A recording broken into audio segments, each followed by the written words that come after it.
Halo teman-teman semua, kembali lagi dengan Om Pilu di sini. Kali ini Om Pilu ada kelas baru lagi. Kelas ini kelas kriptografi. Ya. Mungkin nggak terlalu asing ya dengan kelasnya ya. Oke, mungkin Om Pilu sedikit jelasin dulu kelasnya Om Pilu bakal kayak apa sih ya, di kriptografi ini. Oke, di kelas Om Pilu nanti kita akan membahas mengenai kriptografi dan hashing. Jangan salah, keduanya berbeda, cara kerjanya berbeda. Sederhananya, kalau kriptografi dua arah, hashing satu arah. Detailnya nanti pas ada waktunya sendiri.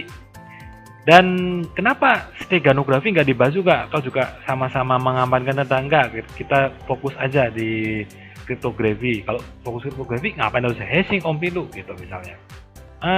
Biar Om Pilu jelasin sekalian hashing itu seperti apa, biar teman-teman nggak salah kaprah kalau udah selesai ikut kelasnya Om Pilu, biar nggak salah kaprah, bisa bedain antara kriptografi dan hashing.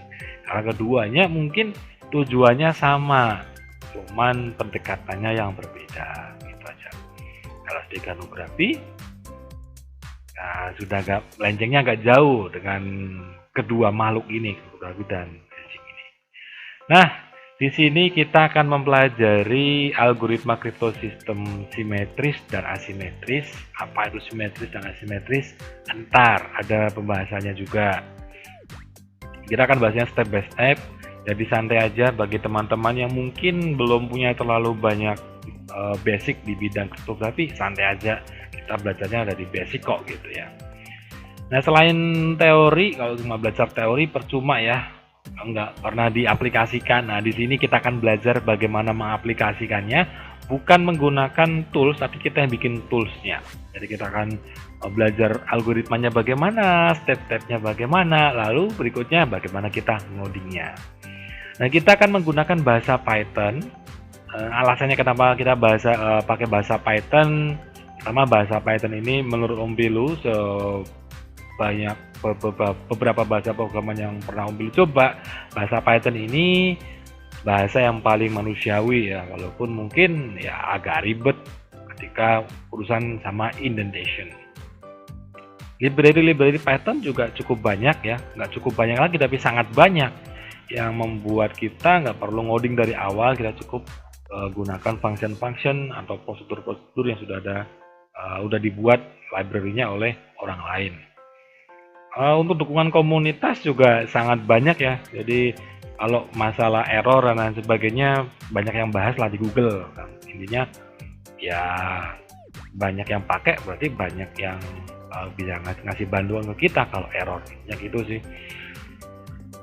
Selain kita belajar algoritmanya bagaimana melakukan enkripsi, kita juga di sini memikirkan apa sih kelemahan dari algoritma itu. Dengan mempelajari kelemahannya, kita bisa melakukan cracking ya. Kita bisa dikatakan membobol algoritma enkripsi yang kita bahas nanti. Gitu. Karena dalam dunia enkripsi itu, kalau boleh Om Pilu bilang ada dua dunia ya. Satu adalah dunia yang mengamankan, satunya adalah dunia yang menghancurkan enkripsinya. Nama lainnya cryptanalysis. Silakan learning by Google aja gitu. Cryptanalysis apa sih gitu. Intinya cryptanalysis adalah seni untuk bukan menghancurkan ya, ngebreak gitu, membobol enkripsi yang ada. Nah, kita kan bahas itu. Kalau kita tahu kelemahannya juga, kita juga mungkin saja bisa mengembangkan algoritma baru ya, bukan algoritma baru sih, mungkin memodif dikit gitu dari algoritma sudah ada jadi algoritma yang lebih baik. Itu yang akan kita pelajari ya. Jadi kita akan belajar tentang kriptografi dan hashing secara garis besar. Terus kita penekanannya juga di praktikal juga kita pakai bahasa Python. Apalagi nih, nah ini dia setelah teman-teman belajar di kelasnya Om Pilu ini, teman-teman tujuannya apa sih? Tujuannya apa sih ikut kelasnya Om Pilu? Pertama, kelas ini bertujuan untuk memberikan pengetahuan mengenai algoritma enkripsi modern. Jadi yang akan dibahas juga mungkin ada beberapa algoritma klasik, cuman lebih banyak algoritma modernnya gitu, dan peranannya dalam mengamankan informasi. Biar tahu nih, katanya mungkin nih teman-teman dengar, oh buat Telegram lebih aman daripada WhatsApp karena enkripsinya lebih kuat. Nah, di sini nih kita akan bahas enkripsinya apa aja sih yang dipakai oleh Telegram gitu. Biar nggak kopong-kopong banget gitu ya.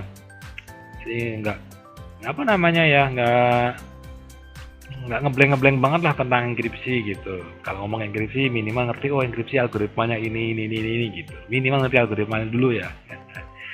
Terus setelah ngikutin kelasnya Om Pilu, diharapkan teman-teman mampu mengimplementasikan dan mengembangkan teknik-teknik enkripsi yang ada untuk mengamankan informasi. Sederhananya, teman-teman bisa bikin tools sendiri gitu ya. Selain itu, Anda juga diharapkan mampu menganalisis kelemahan dari teknik enkripsi yang ada dan akhirnya bisa memperkuat enkripsi itu sendiri, atau mungkin bahkan Anda ingin memukul enkripsi. Ya, jangan salah, ini mungkin sedikit out of the box ya, bahwa ilmu itu seperti pisau, tergantung siapa yang menggunakannya. Algoritma atau teori atau praktikal tentang enkripsi ini selain digunakan untuk mengamankan data untuk tujuan baik, di tangan yang salah, kriptografi dapat menjadi momok yang menakutkan. Ini jika teman-teman pernah mendengar ransomware. Ransomware itu adalah malware bertipe kripto, artinya adalah ya mengenkripsi semua file ya. Jadi enkripsi pada dasarnya baik, tapi kalau urusannya itu salah gunakan seperti ransomware, kita juga panik juga itu kalau ngadepin ransomware, karena obatnya nyarinya sulit. Tapi Om Pilu nggak akan bahas bagaimana cara bikin ransomware di sini karena itu udah out of scope, bukan skopnya mata kuliah atau kelas kriptografi lagi ya. Tapi teman-teman juga nggak Om Pilu larang untuk menyalahgunakan ya. Cuman itu semua kembali ke Anda karena Anda yang bertanggung jawab. Kita cuma share bagaimana cara menggunakan ilmunya, itu tanggung jawab teman-teman. Itu tentang kelas yang dulu. Terus ini yang perlu kita pelajari nanti selama satu chapter ini, satu playlist ini katakanlah gitu ya. Kita akan belajar tentang dasar-dasar enkripsi simetris dan enkripsi asimetris, Caesar cipher dan binary cipher yang merupakan salah satu algoritma paling klasik, lalu analisis frekuensi dan algoritma Kaspersky, OTP yang dalam ini bukan one time password tapi one time pad, dan konsep kerahasiaan Shannon, lalu random and pseudo random number. Nah, ini yang sering digunakan nih. Advanced Encryption Standard, kalau DES sudah sedikit ditinggalkan, tapi tetap kita pelajari biar kita tahu kenapa AES bisa muncul. Karena AES muncul ya didasari mungkin DES yang udah mulai lemah. Lalu kita akan belajar RSA dan Diffie-Hellman, salah satu bentuk algoritma enkripsi asimetris ini ya, RSA sama Diffie-Hellman. Lalu elliptic curve kriptografi atau ECC lebih singkatnya.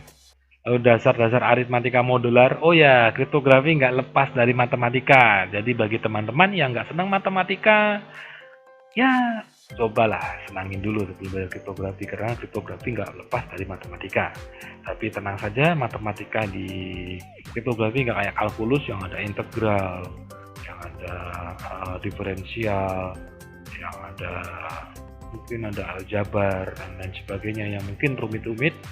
Paling di kriptografi itu mentok di penjumlahan, perkalian, pengurangan, pembagian, pangkat, bilangan terima, terus mungkin faktor persekutuan besar FPB, dan logaritma diskrit, dan mungkin ada yang ini teori kombinasi dan teori permutasi ya, mungkin kita nyentuh itulah gitu ya.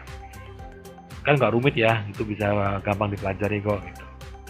Nanti kita juga akan belajar algoritma Euclidean atau faktor persekutuan besar tadi itu ya. Nah, dan nanti mungkin akhir-akhir aja nanti kita akan sedikit mempelajari hashing ya, dua algoritma hashing yang cukup terkenal, MD5 dan SHA. Sekarang SHA-3 kalau nggak salah. SHA-3 masih develop ya, SHA-2 ya. SHA-2 termasuk yang SHA-256 berarti ini kalau nggak salah. Ini kalau Om salah, ingetin aja di kolom komentar ya teman-teman. Itu yang akan kita pelajari. Nah, kita butuh apa aja sih kita tadi ya, seperti yang Om Belu ceritakan, kita menggunakan bahasa pemrograman Python. Apakah belajar kriptografi selain Python bisa nggak sih? Kalau pakai Java ya bisa gitu. Pakai Visual Basic bisa. Pakai C# bisa. Pakai apa lagi mungkin? Bahkan pakai bahasa C, bahasa assembly pun ya itu bisa juga enkripsi, karena penekanannya kriptografi itu kan teknik yang diimplementasikan dalam codingnya bagaimana ya tergantung sama algoritmanya gitu kan. Pinter-pinternya si programmernya aja. Untuk Pythonnya mungkin kita pakai Python generasi 3 aja, atau Python 3 ya, kita nggak menggunakan Python 2 tapi Python 3, karena Python 2 udah selesai kalau nggak salah di tahun 2020 udah selesai dukungannya, jadi udah stop, nggak ada update lagi. Di sini kita menggunakan Python. Alasan kita menggunakan Python tadi udah Om Pilu jelaskan, banyak sekali library yang sudah dibikin, jadi kita bisa pakai aja, modif aja gitu. Itu tentang Python. Ngodingnya di mana Om Pilu? Ngodingnya kita nanti pakai Tony aja. Jadi Tony ini semacam IDE atau Integrated Development Environment. Jadi di situ kita bisa ngoding, bisa melakukan debugging, bisa running, dan satu lagi yang bikin Om Pilu senang, di sini kita juga bisa memanage library secara lebih terstruktur. Jadi nggak menggunakan pip install dan lain sebagainya. Jadi itu gambarannya teman-teman semua di kelas kriptografi ini. Bagi yang tertarik silahkan belajar sampai akhir, dan jangan ini ya langsung nganggep apa yang dikatakan Om Pilu benar semua. Om Pilu sama juga sama teman-teman masih belajar juga gitu. Bedanya di sini Om Pilu belajar lebih duluan dari teman-teman. Mungkin juga masih ada salah, jadi jangan ragu-ragu. Om Pilu itu ada yang salah di situ, harusnya gini. Nah, itu boleh di kolom komentar. Ya mungkin itu saja untuk episode kali ini ya, episode singkat kali ini. Mungkin di video berikutnya kita akan membahas lebih jauh tentang kriptografi ya, di episode berikutnya. Itu aja dari Om Pilu, sampai berjumpa di video berikutnya. Bye bye, salam IT.